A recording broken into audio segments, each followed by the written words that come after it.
For each of 2 guests, the MGM All-Inclusive Experience covers 2 nights at Excalibur or Luxor, 6 meals, a show, and a ride on the Big Apple coaster. Resort fees and self-parking are included, and we've already established in the linked video that it's a great deal. But as we mentioned there are other costs associated with the experience, some obvious, but some you might not have expected. In this video, we'll show you the extra expenses we encountered during our trip, and the tips we used to keep them at bay. A $330 all-inclusive package would hardly feel like a good deal if we had to pay over $500 in transportation. One option to keep this cost down could be to drive, especially if you have more than 2 people in your party. But before you embark on an epic road trip, consider a no-frills airline like Frontier or Southwest. We use Allegiant, which operates between Las Vegas and over 50 airports nationwide, and frequently takes us round trip for less than $200. But whichever airline you choose, beware the fees. For instance, Allegiant can charge $5 to print a boarding pass, but that's easily avoided by printing at home or using the mobile app. Want to bring overhead carry-ons? Those can cost more than the airfare if you wait to pay at the airport. But for a 2-night stay, there might be enough space in your free personal item. Otherwise, reserve a checked bag before checking in. Either way, we make room to bring our own snacks, which we prefer over what's sold on board anyway, and in our experience, we've always been seated together, even without paying for seat selection. If you fly, you also need transportation between the airport and your hotel. The MGM hotels don't offer shuttles, and while we've taken public buses from the airport to the Strip before, we wouldn't recommend it for most travelers since all routes require at least 1 transfer and take at least 2 to 3 times as long as the car. But in Las Vegas, the choice between taxis and rideshare is pretty easy to make because taxis offer a flat rate between the airport and zones on the Strip. Both Excalibur and Luxor are in Zone 1 with a flat rate of $21 for cash and $3 extra for credit cards, including taxes. So when we land, we just check the rideshare app. If the price is low enough to be worth the extra wait, we head to the rideshare area. Otherwise, we go to the taxi area and take one of the cabs that are waiting 24/7. Everything in the all-inclusive package is within walking distance of either hotel, but if you want to explore beyond this area of the Strip, it might help to find a ride. Getting around Las Vegas at large is beyond the scope of this video, so we'll just point out 3 options that are somewhat unique to Vegas. Vay, a short-term car rental like Zipcar, with the extra perk of remote-operated valet service. The Deuce, a double-decker bus that offers clean, inexpensive, and scenic transportation to many stops along the Strip. And Zoox, a ride service with autonomous vehicles that's currently free between select locations in the Strip. The all-inclusive package covers the cost of food, drink, and applicable taxes for 6 meals per person during your stay. But gratuity is extra. And in our experience, the gratuity suggestions provided by most restaurants are typically based on the price of your entree, soft drinks, and an alcoholic drink, whether you ordered those drinks or not. Roughly following the 18% suggestions, we paid between $4 at Backstage Deli and $12 at Noodle Shop per person per meal. But you can always calculate a tip yourself based on what you actually order. Of course, there are many other services for which tipping is customary. Here are some of the most common and their recommended rates. We save a bit on housekeeping by keeping the Do Not Disturb placard on our door throughout our stay and leaving our room really clean. And while intentionally generous tips are encouraged, check your charges before adding gratuity. Some venues like spas include it automatically.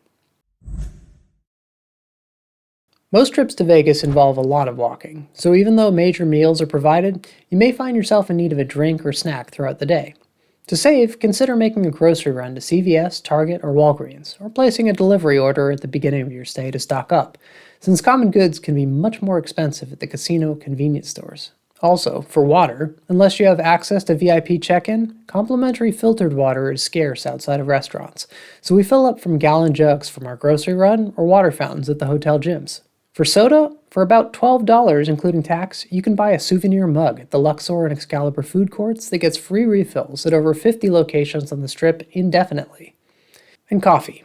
Most breakfast options offer hot coffee as part of the package. If you need more caffeine throughout the day, there are plenty of options, but most cost more than Starbucks would at home. Next trip, we've booked the Pyramid Elite King at Luxor, so we can test the provided coffee maker. More on that in an upcoming video.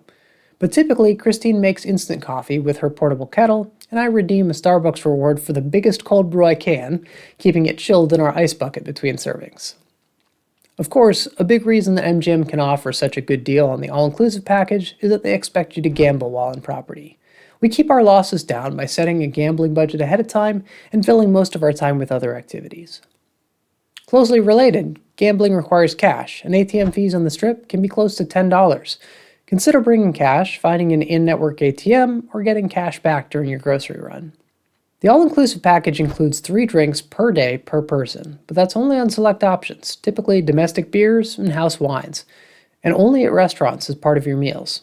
Fortunately, there are some deals out there if you need more options, or just more alcohol. For instance, both Luxor and Excalibur offer a $3 margarita at bars and lounges, and be on the lookout for happy hour ads. My VIP also frequently offers 2-for-1 or even complimentary drinks for a modest number of loyalty points. And even Excalibur and Luxor still offer complimentary drinks if you're actively gambling, even at a penny slot machine. Just remember to tip your server. The all-inclusive package can keep you occupied during your stay, but there are so many expensive temptations on the Strip, from operating construction equipment to shooting machine guns from helicopters. Look out for our upcoming videos about other attractions. But for this video, we'll just suggest the Pinball Hall of Fame as an excellent budget option, and the fountains and conservatory at the Bellagio are free. While most venues and attractions in the all-inclusive package allow personal items, the Big Apple coaster is quite strict. No bags are allowed, and pockets need to be empty. Fortunately, the lockers here are only $1, and they're big enough for a few people to share.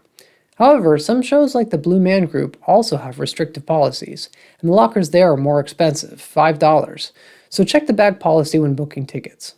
If bags aren't allowed, it might be worth a stop to the room before heading to the theater. Unreserved seating at the pools is free, but selection can be limited. Instead of paying for reserved seating and an umbrella, which typically sets you back at least $25 per person, arrive early to stake your claim in the shade or invest in a bottle of sunscreen. Hotel rooms at Luxor and Excalibur are stocked with hand soap, lotion, body wash, shampoo, toilet paper, and tissues. If you don't pack other essentials, you could pay the asking price at the hotel convenience stores, but toiletries are cheaper at the nearby CVS, Target, and Walgreens. Another option is to call the front desk. We've had free toothbrush kits sent to the room, but have some cash on hand to tip for delivery. Standard arrival and departure times for MGM hotels are 4 p.m. and 11 a.m. respectively. Rooms may be available earlier if you check in early on the mobile app or visit the front desk morning of, and hotels can often accommodate a complimentary 12 p.m. checkout. However, guarantees are going to cost extra. Expect at least $25 for a 12 p.m. check-in or 4 p.m. checkout. A more economical alternative, especially if you packed light, is to have your bags held at the front desk. The service is free, and some would say that tipping is only expected at pickup. We'd prefer to give $1 to $2 at both drop-off and pickup in case tips aren't shared. Perhaps the biggest cost of the all-inclusive package isn't monetary, it's the opportunity cost. That is, to get the included room, meals, and activities, you give up on the other places, foods, and attractions you could have experienced. Don't get me wrong, the price of the all-inclusive package is terrific for what it does include, and it's a great option if you want to simplify trip planning or if it's just one of several trips to Las Vegas in your lifetime. But we wouldn't claim that it offers all the best of what Las Vegas has to offer, even at a similar price point. So if you're looking for a bucket list worthy trip, take some extra time to customize your itinerary towards your interests. Either way, we hope this video helps you identify the hidden costs of the package and strategies to help you keep your vacation on budget. Every trip is different, so there isn't a single hidden cost number that applies to everyone, but check the video description for some numbers to consider in your own calculations. Let us know what worked for you in the comments, and consider subscribing if you want to see more from our new channel.